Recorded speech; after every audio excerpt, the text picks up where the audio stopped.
Olá pessoal, tudo bem? Eu sou o pastor Giovanni, eu tenho uma palavra de Deus para o seu coração, nessa manhã maravilhosa que Deus preparou para nós. Por isso nós estamos alegres, felizes, estamos aqui com você ao vivo, todas as manhãs, trazendo uma palavra de Deus para o seu coração. E hoje nós vamos começar uma temática sobre bênção e maldição. Como é que funciona essa questão da bênção e da maldição? Nós estamos baseados em Deuteronômio 30:19. Deuteronômio 30:19. É interessante que Deuteronômio significa repetição da lei. Deutero, repetição. Nômio vem de noma, que significa lei. Tá bom? É o último livro que Moisés escreveu do Pentateuco, dos 5 primeiros livros da Bíblia, que vai de Gênesis, Êxodo, Levíticos, Números e Deuteronômio. É o que os judeus chamam de Torá, ou a lei de Deus, o Pentateuco, como a gente conhece. E é interessante que nesse último livro, como se Moisés estivesse trazendo à tona a repetição da lei de Deus, da revelação de Deus ao povo de Israel, ele, no final desse livro, Deuteronômio 30:19, ele diz assim: o céu e a terra tomo hoje por testemunhas contra ti, de que te pus diante de ti a vida e a morte, a bênção e a maldição. Escolhe, pois, a vida, para que vivas tu e a tua descendência. Então, é como se Deus deixasse uma dica aqui. Escolhe a vida, escolhe a bênção, para que não apenas você seja abençoado, mas também toda a sua descendência seja abençoada por Deus. E aqui tem 2 testemunhas, o céu e a terra, que são testemunhas divinas a nosso respeito, que Deus coloca diante de nós a vida e a morte, a bênção e a maldição. E ainda Deus dá dica no final: escolha, pois, a vida, a bênção, para que vivas tu e toda a tua descendência. Ou seja, as nossas escolhas hoje revelam e refletem o nosso futuro, não só a nós, mas também a toda nossa descendência. Então, vamos falar um pouquinho sobre isso, sobre bênção e maldição. O que você tem escolhido? Você tem escolhido a vida, a bênção, ou a morte espiritual, a morte e a maldição sobre a sua vida? São escolhas que nós fazemos ao longo da nossa vida. Muitos de nós, pensamos que enquanto o princípio da vida foi estabelecido por Deus, o princípio da maldição foi estabelecido pelo diabo. Tem muita gente que pensa que o princípio da maldição foi estabelecido pelo diabo, mas não é isto não. O que a Bíblia diz, como nós aqui estamos mencionando, os princípios tanto da bênção quanto da maldição foram estabelecidos pelo próprio Deus e serão respectivamente acionados em virtude das escolhas humanas. A bênção e a maldição é um princípio criado pelo próprio Deus. O diabo está longe de protagonizar esta questão, de ser protagonista, jamais. Ele é um elemento secundário, ele é um agente secundário, mas não o protagonista com relação, muito menos à bênção, quanto mais também na maldição, tá? Então, é claro isso biblicamente falando. É muito importante nós desmistificarmos algo no campo da batalha espiritual, quando tratamos desse assunto tão intenso ao longo da Bíblia Sagrada. Se você fizer um cuidadoso estudo da Bíblia Sagrada, você vai perceber que o diabo nunca aparece como principal personagem nas questões humanas. O diabo não é o personagem principal nas questões humanas. Na verdade, são bem poucas as passagens bíblicas que se referem a Satanás, o inimigo das nossas almas, o adversário do ser humano.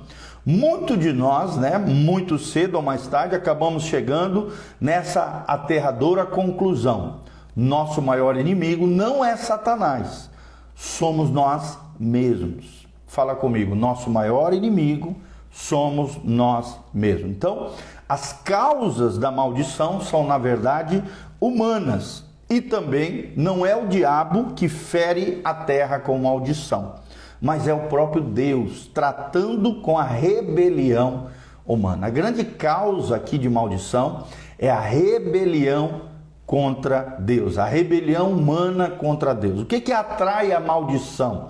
O que atrai a desgraça na vida de uma pessoa? É a desobediência à lei de Deus. Nós temos aprendido aqui, através desses devocionais, que quem quebra uma lei de Deus, se quebra. A maldição nada mais é do que a consequência da quebra de uma lei de Deus, onde o mal entra em ação por causa da rebelião humana. Tá? Então a nossa responsabilidade não está acima da nossa filiação. E nós temos responsabilidade sim. Adão era filho de Deus, foi formado pelas mãos de Deus, mas porque ele desobedeceu, Deus o expulsou do jardim do Éden e o privou, pelo menos momentaneamente, logo em seguida a sua queda, da vida eterna. É lógico que Deus o perdoou, mas a consequência da maldição e da morte permaneceu sobre Adão e sobre toda a sua descendência. Então, não temos como supor que Deus não fará o mesmo conosco se estivermos em desobediência e rebeldia contra Deus. Se continuamente, de forma cíclica, estivermos desobedecendo os preceitos e os mandamentos do Senhor. Assim como Deus fez com Adão, que o pecado trouxe consequências terríveis, assim também com nós, mesmo sendo filhos de Deus, se errarmos, somos responsáveis dos nossos erros e falhas, e todo pecado, que significa errar o alvo, desobedecer aos mandamentos de Deus, traz consequências na vida mesmo dos cristãos. Então o reino espiritual, apesar de não ser imediato, ele é preciso, ele funciona, ele acontece. Deus é um Deus de princípios, Deus é um Deus de valores imutáveis. Deus não passa a mão na cabeça de pessoas que estão fazendo coisas erradas. O pecado nunca está isolado da maldição. Pelo contrário, a maldição é fruto de pecado. O salário do pecado, diz a Bíblia, lá em Romanos 6:23, é a morte. Ou seja, a serpente tentou dizer o contrário à mulher, a Eva, lá no Éden. Mas o resultado continuou acontecendo, aquilo que Deus havia de falar, aquilo que Deus falou foi a morte, ok? O pecado trouxe a morte a Eva, trouxe uma morte a Adão e trouxe a morte a todos os descendentes de Adão. Por isso que nós temos até hoje a morte física como consequência do pecado. Por isso essa parte, precisa ser levado muito a sério. O pecado precisa ser levado muito a sério na nossa vida. E o antídoto contra o pecado é a confissão e o arrependimento.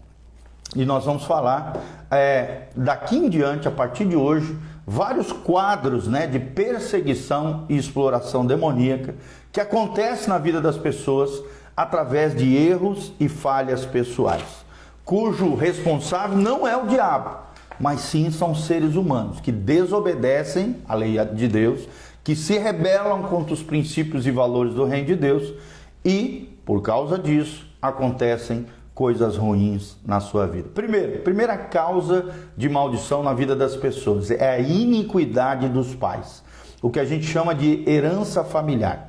Olha só, carregamos a bênção e a maldição dos nossos antepassados.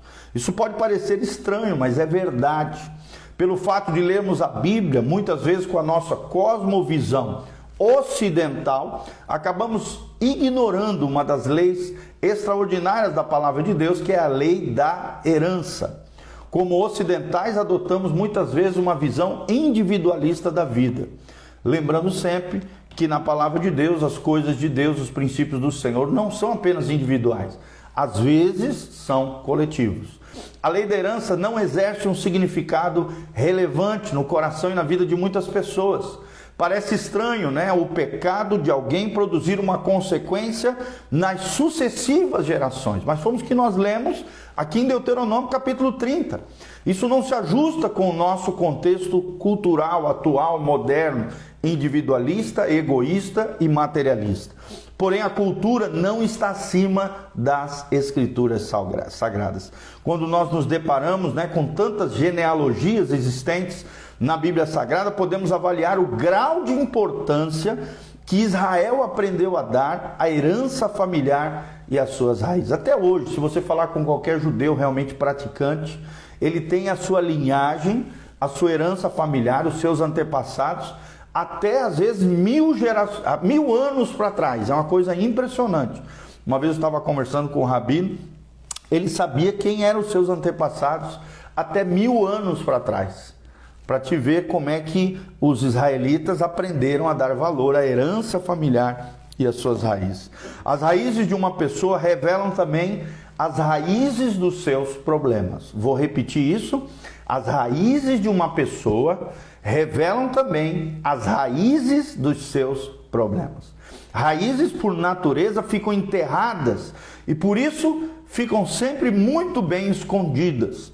Essa ignorância com relação à nossa herança familiar é sintomática nos dias de hoje. As iniquidades não redimidas dos nossos pais autorizam muitas vezes uma influência maligna de natureza correspondente sobre as nossas vidas e sobre os nossos relacionamentos, muitas vezes. Quando ignoramos esse fato, passamos a conviver desnecessariamente com uma série de infortúnios. E tem muita gente vivendo com uma série de infortúnios porque não reconhece que, além da lei da responsabilidade, que é a lei principal, 70% das questões na nossa vida tem relação com a lei da responsabilidade. E 30% aproximadamente, segundo dizem os especialistas, tem a ver com a lei da herança. Por isso, uma série de infortúnios na vida das pessoas, tá bom? Filiação versus merecimento, é o que nós vamos abordar agora. Filiação versus merecimento. Você precisa entender que o principal conflito é que a lei da herança embute um conceito estranho de justiça que não se baseia no merecimento, mas sim na filiação. Por exemplo, uma mulher que gerou um filho aidético, porque na sua imoralidade foi contaminada, esse filho mereceu nascer aidético? Sim ou não? E a resposta, é clara, é não. Teria ele alguma culpa com relação a isso? Não. Obviamente que não. Isso é justo? Se dissermos que não é justo, estaríamos também dizendo que Deus é injusto, o que não é verdade à luz da palavra de Deus. Então esse filho não tem culpa por nascer aidético, mas trouxe sobre si a consequência do erro e falha dos seus pais. Isso não deve ser encarado como um fatalismo, um determinismo, mas como uma fatalidade real que acontece com os seres humanos por causa do erro dos seus pais.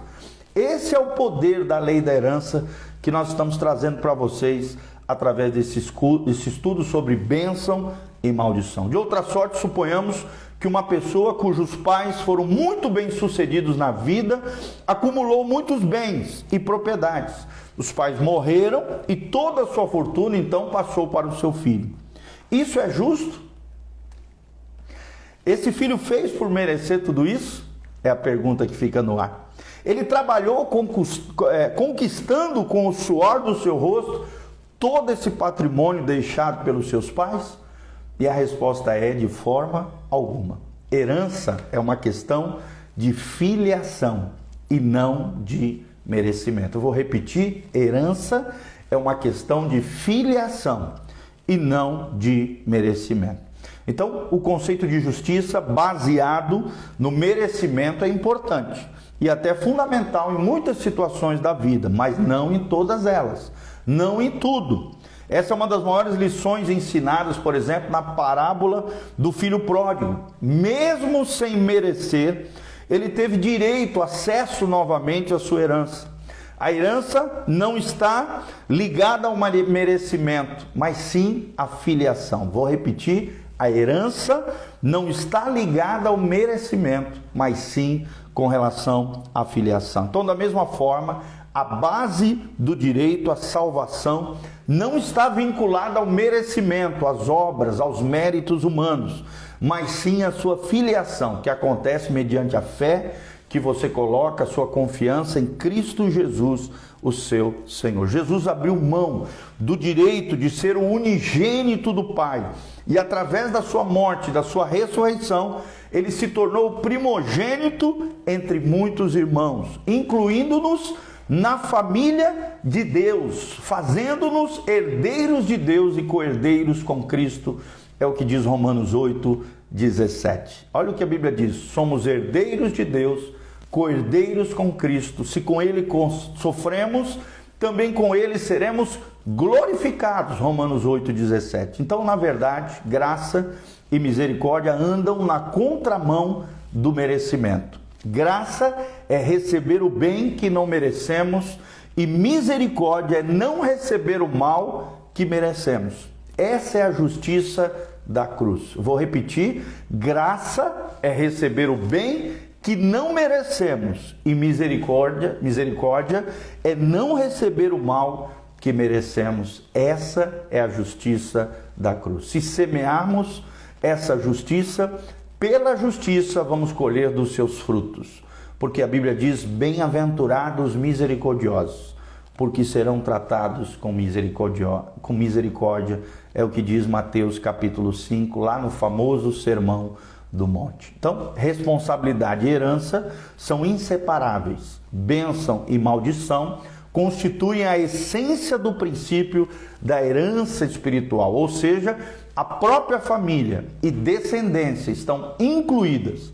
E nós vamos ver alguns exemplos bíblicos que confirmam esse imutável princípio do reino de Deus. Na parábola, por exemplo, do credor incompassivo, o próprio Jesus endossa essa verdade espiritual. Lá em Mateus 18, 25, ele diz: mas não tendo ele com que pagar, ordenou que o seu senhor, que fossem vendidos ele, sua mulher, seus filhos e tudo que tinha, e que se pagasse a dívida. É o que diz Mateus 18, 25.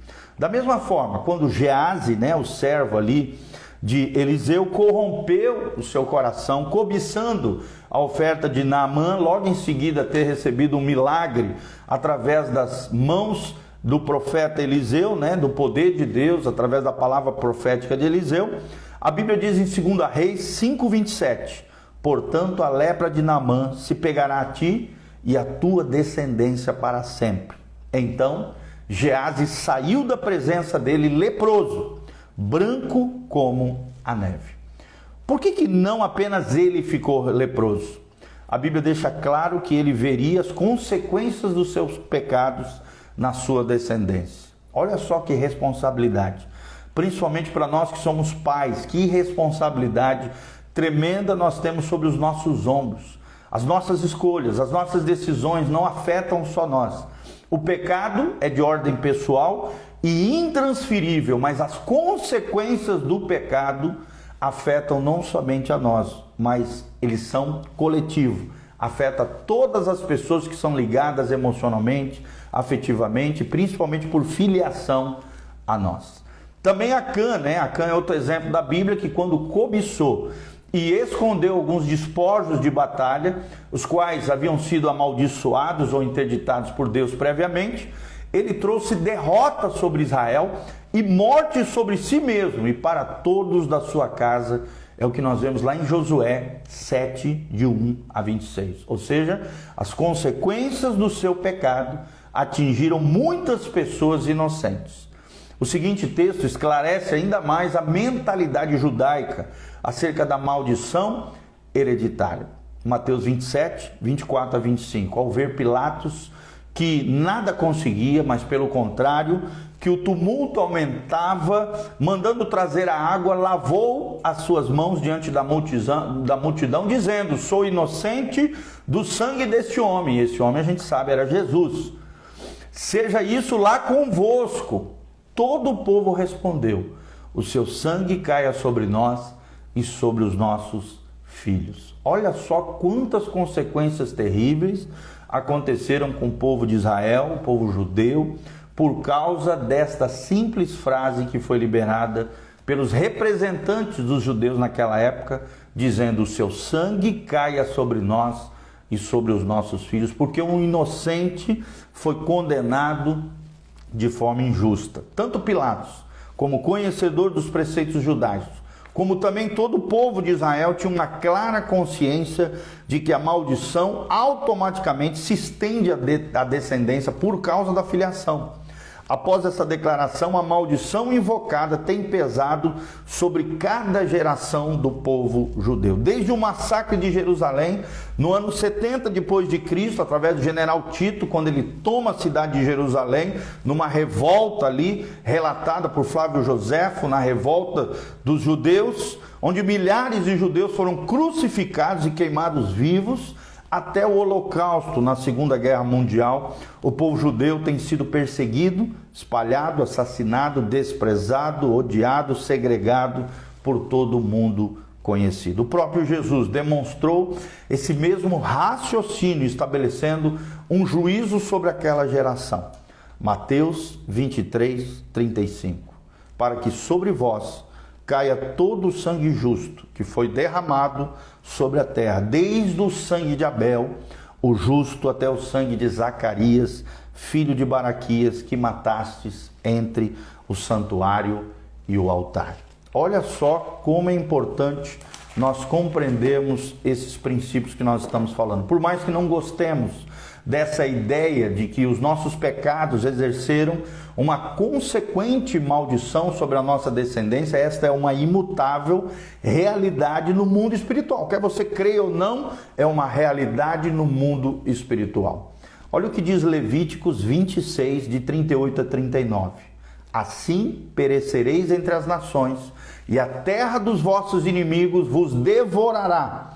E os que de vós ficarem definharão pela sua iniquidade nas terras dos vossos inimigos, como também pela iniquidade dos seus pais. Olha o final desse trecho. Pela iniquidade de seus pais. Também lá em Números 14, 33 diz: e os vossos filhos serão pastores no deserto 40 anos, e levarão sobre si as vossas infidelidades. As vossas infidelidades. Até que os vossos cadáveres se consumam neste deserto. Olha o que diz Isaías 14, 21. Preparai a matança para os filhos por causa da maldade dos pais, para que não se levantem e possuam a terra e encham o mundo de cidades. Então, precisamos entender o que é a iniquidade. A iniquidade embute dois conceitos básicos. Pecados não redimidos, ou seja, ou nunca confessados, que se repetem a cada geração. E também o castigo que esses pecados acarretam para as gerações futuras. Então, o pecado, a iniquidade embute dois conceitos básicos. Pecados não redimidos, ou nunca confessados, que se repetem a cada geração.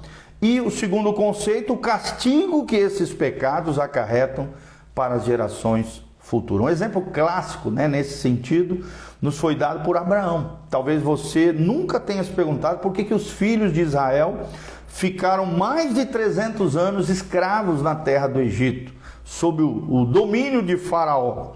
Como é que pode o povo de Deus, a semente abençoada de Abraão, ter ficado tanto tempo reduzido à escravidão na terra do Egito? Quando Abraão foi chamado por Deus, ele deixou a cidade de Ur dos Caldeus, indo em direção à terra de Canaã, lá em Gênesis 12, versículo 7.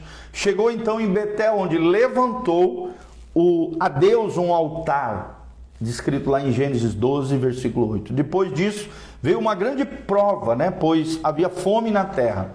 Não é nada fácil, quando Deus manda você a um lugar da bênção, do chamado, e você se depara então com uma fome ou algum tipo de dificuldade. Portanto, depois de sair para o chamado, Abraão agora saiu do chamado. O pai da fé tropeçou na incredulidade e desceu ao Egito. E ali ele se complicou todo. Uma mentira causou o sequestro da sua esposa. Deus lançou praga sobre Faraó, que descobriu a verdade e acabou dando um sermão, puxando a orelha de Abraão. Ou seja, quando o Faraó do Egito passa um sermão no profeta de Deus, no pai da fé, é porque a coisa está feia mesmo. A partir dali, Abraão retornou para Canaã, orientando-se, como a Bíblia diz, pelos altares outrora levantados. O mais interessante desse desvio de rota de Abraão é que o mesmo se projetaria na realidade dos seus descendentes. Então disse o Senhor a Abraão: sabe com certeza que a tua descendência será peregrina em terra alheia, e será reduzida à escravidão, e será afligida por 400 anos. É o que diz Gênesis 15, 13. O que nós podemos ver aqui nesse episódio? Que o erro de Abraão custou a sua descendência 430 anos de castigo no Egito, sendo que 300 anos foram de dura escravidão. E é exatamente isso que a Bíblia está afirmando. Estatisticamente, a tendência aqui é endossar a visitação pecaminosa, como podemos ver no exemplo também da idolatria do rei Jeroboão, quando Israel se deparou com Judá. Jeroboão desencadeou um legado de idolatria e este foi endossado pelos seus descendentes. Nós vemos que os filhos de Israel, são as 10 tribos que ficaram no norte de Israel, acabaram várias vezes, vários reis descendentes de Jeroboão, que caiu na idolatria, sucessivamente acabaram repetindo o pecado do seu pai Jeroboão. Nós vemos Nadab, Baza, Onri, Acabe, Acasias, Joacás, Jeoás, Jeroboão, Zacarias, Pecaia. Depois então vem o reinado de Oséias e Israel é levado para o cativeiro, para a Síria. É o que diz lá em 2 Reis 17:20, um processo ininterrupto de maldição que culminou no cativeiro e na destruição da nação. Até hoje, essas 10 tribos de Israel que formavam a nação de Israel encontram-se dispersas pelas várias nações da terra. Em nenhum desses reinados houve discernimento intercessório de confessar a idolatria hereditária, interrompendo então a maldição e promovendo a redenção e a reconciliação. Esse foi o clamor do coração de Deus. Está lá em Ezequiel 22:30, e busquei entre eles um homem que levantasse o muro e se pusesse na brecha perante mim por esta terra, para que eu não a destruísse, porém a ninguém achei. Podemos tirar aqui uma drástica conclusão, O meu povo está sendo destruído porque lhe falta o conhecimento. Oséias 4:6. Então, saiba que hoje você aprendeu a primeira causa de maldições. Sempre lembrando que filiação é uma coisa, merecimento é outra. Que a iniquidade dos pais pode gerar consequências terríveis para os filhos. É o que nós vemos baseados em Deuteronômio 30:19. Quando o texto que nós inicialmente lemos diz: o céu e a terra tomo hoje por testemunha contra ti, de que te pus diante de ti a vida e a morte, a bênção e a maldição. Escolhei, pois, a vida, a bênção, para que vivas, tu e toda a tua descendência. Deuteronômio 30, versículo 19. Amém? Esperamos de alguma maneira ser bênção aqui para a tua vida. Que Deus te abençoe em nome de Jesus. Escolhe a vida, escolhe a bênção, deseja a bênção, busque a bênção, porque Deus tem coisas extraordinárias, maravilhosas para nós, tá bom? Feche seus olhinhos, coloque a mão no seu coração, quero orar pela tua vida. Pai, no nome de Jesus, nós terminamos essa palavra agora, essa ministração, essa live, diante do Senhor, pedindo a tua graça sobre a vida de cada irmão.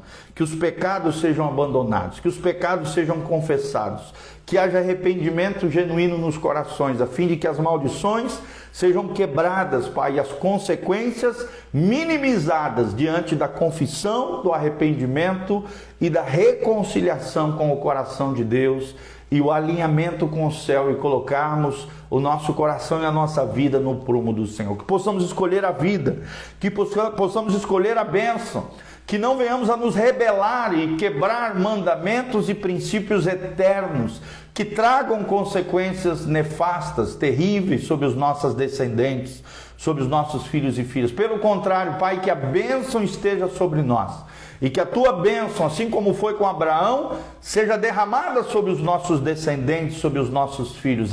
A maldição seja quebrada na cruz de Cristo, mediante a revelação do poder da cruz, da justiça da cruz, operada em nós através dos méritos de Jesus, da nossa fé e do nosso arrependimento diante do Senhor. Nós te pedimos essa graça, abençoe cada irmão, cada irmã, gera neles arrependimento, contrição de espírito, quebrantamento, reconhecimento de erros, de falhas, alinhamento com o céu, a fim de que eles possam viver a plenitude da tua bênção, a presença abençoadora do Senhor, o favor do Senhor esteja sobre eles e toda a sua casa. Pai, nós te pedimos isso de todo o coração, em o nome de Jesus. Amém e amém.